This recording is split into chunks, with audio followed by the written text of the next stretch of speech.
وهاي حارب اللي يجمعني بيك، اللي قال واحد يحب الثاني، واللي قال لا أصدقاء، واللي ظل ساكت لين ما قدر يفسر علاقتنا. تريد أقول لك شي؟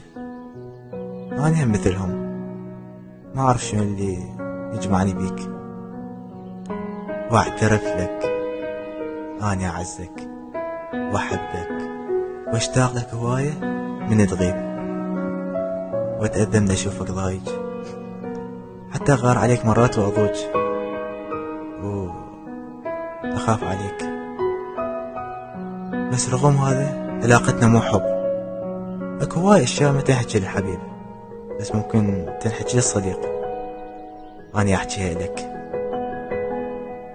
اقدر مثلا اقول لك اني حبيت، اقدر مرات اقول لك اني اعجبت بشخص، واقدر اسوي هواي شغلات بدون ما تحاسبني عليها.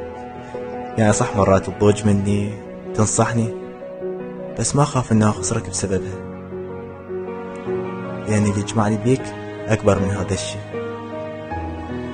اللي يجمعني بيك لا حب ولا صداقة، واعترف انه انا احب علاقتنا واحب حياتي وياك، لاني وياك ما احتاج الحبيب ولا احتاج الصديق. خليك وياي دائما، بس انت اللي احتاجه، وما اريد بيوم اخسرك ولا بيوم يبعدوني عنك.